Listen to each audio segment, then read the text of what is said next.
Hey, welcome to 23 Degrees Sideways. Today we are on the Catalina. I thought I'd show you some stuff, including the puppy dog there. Yeah, he's a boat dog. So this is an older boat. I've talked about it a little bit, and kind of our simple cruising camp cruiser, I guess. I don't know how this really describes very well. You know, we talk about living aboard, we talk about cruising, and it's almost like they're separate topics sometimes. So this boat is old and simple. It's 50 years old, pretty much exactly, and well, you know, there's some stuff. Take a look.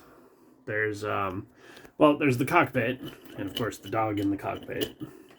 But there's some damage here where some rot happened. There's some mismatched paint where people tried to touch up the paint without cleaning. There's missing cover on one of the lights. Now, these lights are pretty new. They're LED. They're obviously not 50 years old. And then someone painted sloppily around, and there's, little bits of stuff. And it's everywhere. And you can see the bulkhead has sticky tape. It's kind of what it is. But what it is old. All of this is very simple to solve, okay? Most of this requires nothing more than TSP, sandpaper, and good paint, okay? So if you have good paint, good preparation, a lot of this goes away. There's a couple spots where there's some water intrusion. The window seals aren't perfect. Although only one actively leaks, like only one has had a drip in the limited storms that we've had this summer. So there's that. There's one other topside leak, and I'm gonna have to pull and dry out, and that it's gonna be a little more complicated because it's a rail piece. The stanchions don't leak. The stays have been reinforced at some point during the life of this boat. Someone added backing plates for the stays, so I'll take a little show you that. See that big angle aluminum? That's maybe not the way I would have done it, but it got done, and that's fine. So this is kind of, it's hard to describe. It's a minimalist kind of cruiser. This is a 1970s style. In a 27-foot boat, this basic hull shape at this point in time, it would be a little fuller in the bow, and the interior layout would be different. And if you did this like the Hunter 270, 272, whatever the current Hunter is, it would actually have a full berth under the cockpit behind me. It would sit a little taller. Okay, this is a lower boat. And, the head would be a little more advanced. The kitchen would be a lot more advanced. And, in the Hunter, you might not have the dinette. I'm sitting at a dinette. And that is the best thing ever about cruising in a boat this size, is that I have an actual table, actual desk, actual space. It does convert into a twin-sized mattress double berth. They call it a double berth. It's twin-sized mattress. And I can sleep in that with my wife. We've done that in vans several times. So it could conceivably even be better to just make the bed up here when we're at anchor or something and not use the V-berth at all.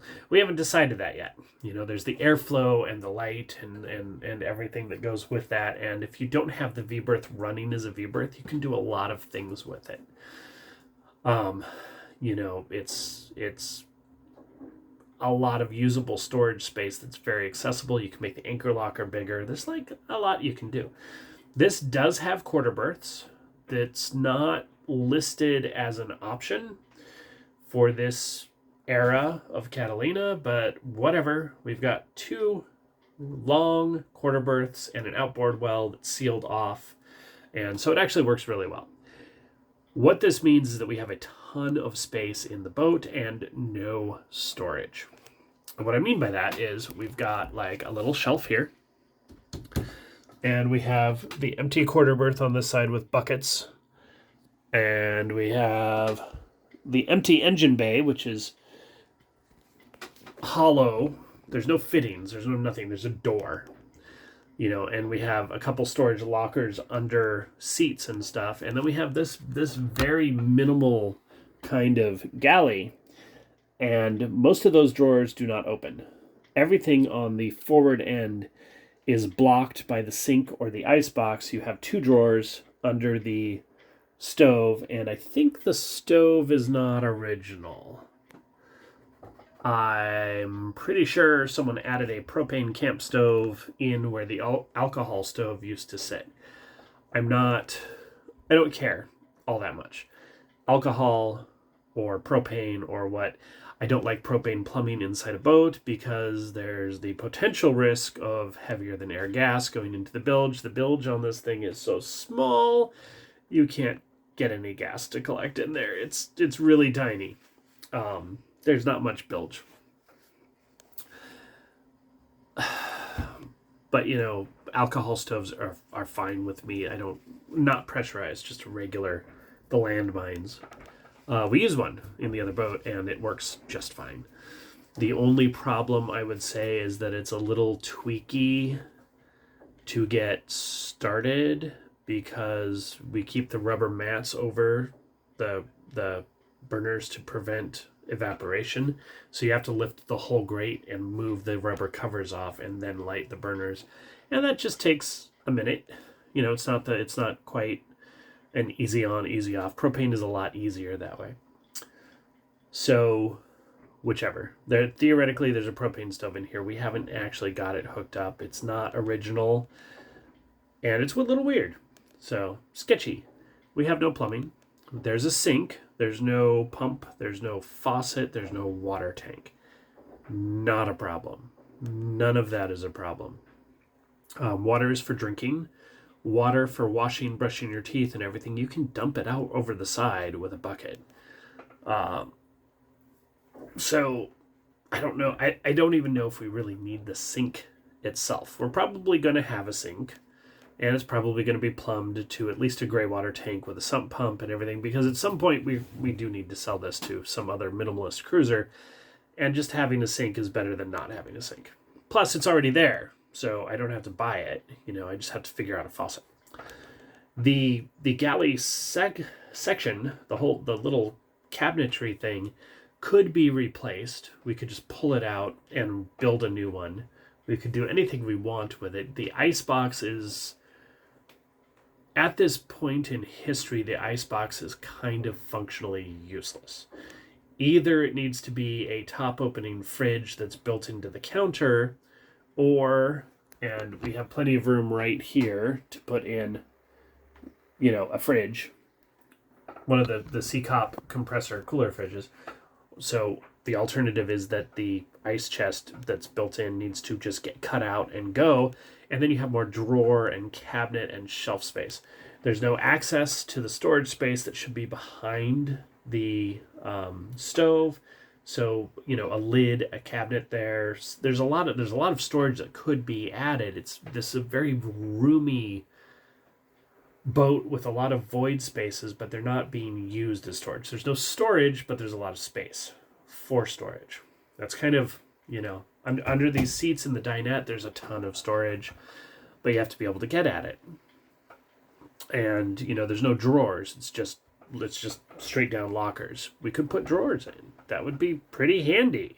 There's a lot of stuff you can do. And of course, the question is, how much do you want to do with a 50-year-old boat that is worth a couple $1,000s? So, you get into that. But this is an easy boat to go cruising on right away without a whole lot of work. You need some electrical. You need to be able to run your lights, but you also, at this point in history, if you want to make this a comfortable, easy ride, you need to be able to handle the refrigeration, charging, Starlink, whatever. And so that requires a little bit of electric. since we're running an outboard, even though it does have a magneto charger, straight stator, alternator is what you would think of it as, we need a lot more power input than that. So we need to build solar panel mounts for this, and we need some battery storage. But none of that is hard, and you don't, aside from wiring into your house lights and your running lights, you don't actually have to permanently plumb any of this. You could just get a Bluetti or Jackery, or whatever brand battery bank and just run everything. You just attach the solar panels and have a big battery bank. It's possible. It is more expensive than just buying your own lithium-ion batteries and chargers and stuff, but it's not that much more expensive, and it is extremely portable and replaceable and requires no real wiring. The only thing you have to do is build a connection for your house lights and your running lights, because that's all there is in this. The radio's there. The bilge pump runs off of a battery that we have that is theoretically a starter battery for the outboard if we ever hook up the starter, and that is really easy to keep charged with a 20 watt or 50 watt solar panel. It doesn't do anything but run a bilge pump once every couple of months, right? You don't want to have your bilge pump running often. That's not a great way to live on your boat, especially a boat like this that has no holes in the hull. If you're running the bilge pump very much, it means you've got topside leaks. You just got to fix them. You can fix them at anchor. You can fix them in a shop. You can fix them wherever you are. You do the work. So, simple boat, not the cleanest boat. We've been cleaning it. I would feel a lot better in it if we got everything TSP'd, sanded, and repainted. That's about it, really. Cushions for the V-berth or a mattress for the dinette. We haven't figured out how we're doing that. We do have quarter berth cushions. They are off of a different boat. They're in really good shape. They are 6 inches too long, and that doesn't bother me at all. So that's fine. For the one quarter berth that we're going to set up as a quarter berth. The other one is storage. And again, you'll notice I have buckets going back there right now. That's my current storage hack is buckets. That's going to continue to be the case because a quarter berth like this is a long, narrow tube of a certain specific height. And the buckets fit really well. And the buckets fit well enough that if I needed to put a long tray under them or something, I could do it. And they're easy. They're easy to get out. They're easy to put stuff in. They're easy to move around. They're a convenient size. You can't get them too heavy to lift. Buckets are a really good option for this. And you can put lids on them if you need to. If you saw the washing video where I talked about the plunger washing machine, we have a screw top lid for that. That's the easiest kind of lid. And if I built a pantry bucket, I would probably do that. So, for pantry goods. What else do we have to talk about here? Anchor gear. We're going to do a different video on anchor gear. I'm making an anchor sprit for this boat. I'm also redoing the lifelines. Neither of those are things that have to happen before we do any cruising, although the anchor sprit probably will, just because I want a better place to tie down the anchor, to tie off the anchor. And we have a really nice post for that, Samsung post, once I put the mahogany decking on to make it into an anchor sprit. So that's going to happen. Well, what else? This is it. This is as simple as it gets. And that's kind of the difference for me, in a lot of ways, between live aboard and cruise aboard. Now, sometimes you cruise and you stay in one place for a couple of months. And we'll probably get to that point. But we're not starting at that point. And that means that it's a little different. So, van life, for us, van life has always involved a lot of driving. I rarely sit in one spot for more than 3 or 4 days. And if you're doing van life, the van is your car. So, it's not like trailer life, it's van life. So if you're hanging out in Sedona, camping in the national forest roads, which we did for months at a time, you're never in the same spot for more than a couple of days. And that's just because you know where to go. You know exactly where to drive to get your spot. If someone hasn't taken it, you just move down the road a little. Whatever. But you drive to go to the coffee shop, to go to the grocery store, to go to the hiking trails, which is a lot of what we did, was drive to different hiking trails. You drive a lot, you move a lot, you're constantly going. Now with a boat, it's a little different because you almost always, unless you're in a smaller type of boat, you almost always have to have a dinghy, something to get you to shore from an anchorage. There's exceptions to that with some very small pilot house motorboat cruisers. But kind of generally, this is the way it works. Nonetheless, a simple cruising boat like this is designed for being able to move very often. It's not going to be as comfortable to sit for 2 or 3 months at a time in one slip. And it's kind of hard to describe. This is really the point of this video, is that if you're constantly moving, the camping aspect, the lighter living aspect of this makes more sense.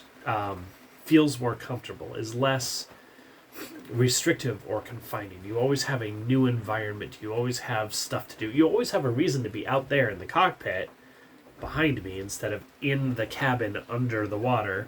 And we're not under the water, but the seat is under the waterline.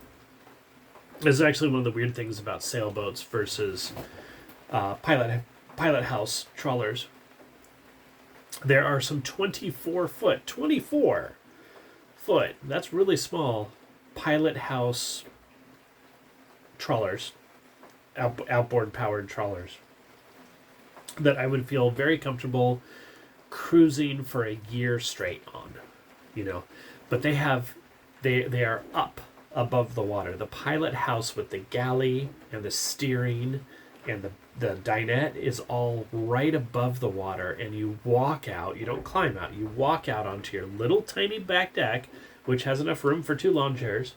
It's tiny, but that's all above space, and you have very good ventilation. The windows open, everything. It's very much like van life, living in a travel trailer or something. And then you do have the V-berth that goes down and forward, and that's the sleeping spot.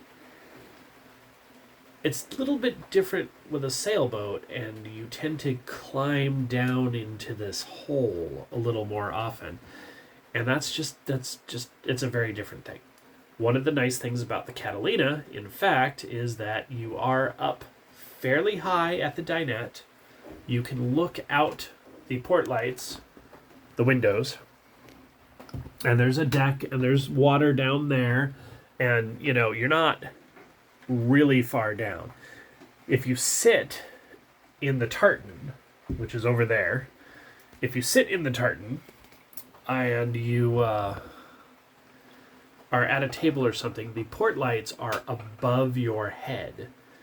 The port lights actually are up here, so you can't see out the windows, and that makes it feel very much like you're in a hole. It also affects your airflow.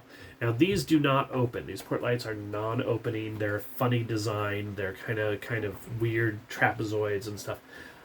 But you can replace them with Lexan that has opening portholes built in, or you can just rip them out, buy new plywood, cut new port light holes, glass the whole thing in, do a whole project, and just have 4 opening ports on each side, which is going to cost you a lot of money.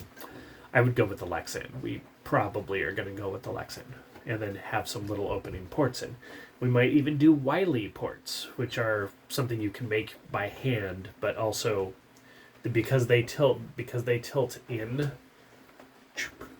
to open, water still runs out when it's raining, so you can keep them open in bad weather much longer than other types of ports. And you can just plug those right into this Lexan or glass. These might still be glass. They might still be the originals, like automotive glass. And it does. It says tempered glass. It has the same stuff on there. So it's going to be a little brittle because it's 50 years old. Probably got to replace those. But that's the thing about this particular boat is that even though it's not a pilot house, it feels very open and above water if you have the dinette build. Okay, there's a lower seating build, but that's down here. That's different. But this dinette is very high and it works very well. Okay, it's almost bar stool height from the sole of the cabin. It's regular seating height when you're in the dinette because the whole dinette is lifted about 9 or 10 inches above the sole. So it works out very well. And that's one of the ergonomic things that you really need to think about when you're thinking about doing boat stuff. Cruising stuff is this feels bigger than a smaller boat that is deeper and more shippy or cruiser oriented, more classically oriented, because it does lift you up out of the water a lot. Now, if you just improve the airflow a little bit, because the airflow in here is not super great right now. We don't have any fans running and it's raining, so not everything's open, whatever. Yeah, but if you've got the airflow, this is perfect. This is great. And this makes it really fun to cruise smaller waterways, inland waterways, ICW, coastal cruising, because it's a lot more comfortable to just sit here and go 3 or 4 miles an hour all day, and you're moving, but you're chill. You're chill. I don't know how to describe it any other way. You're chill, and that's kind of the key. It's one of the reasons I keep reaching for smaller pilot house boats instead of bigger, slow slung sloops, is because I want to be out in the environment more. I think it's healthier. I think it's brighter. I think it's psychologically better than living in a tube. Some sailors basically live in a submarine, and that's kind of a little bit weird. It's also why I like center cockpit boats, because the center cockpit becomes a really big, usable above the water space. Cockpits can be a little rough. You'll notice that this cockpit is absolutely not waterproof. The bimini doesn't help at all. It's just, when it rains, it's wet. I'm going to fix that. I'm not sure exactly how I'm going to fix that yet, because I have to fight with a boom and all the sail stuff, but eventually it'll be pretty waterproof, even when we're motoring down a canalway on the ICW. That's the goal. Everything else in this is super simple. And that's kind of what makes it work, is I don't have a $5,000 water system that I have to maintain. And I don't need one. So, think about that. Just some thoughts if you want to think about cruising versus living aboard and what the differences might be. That's it. Stay sideways.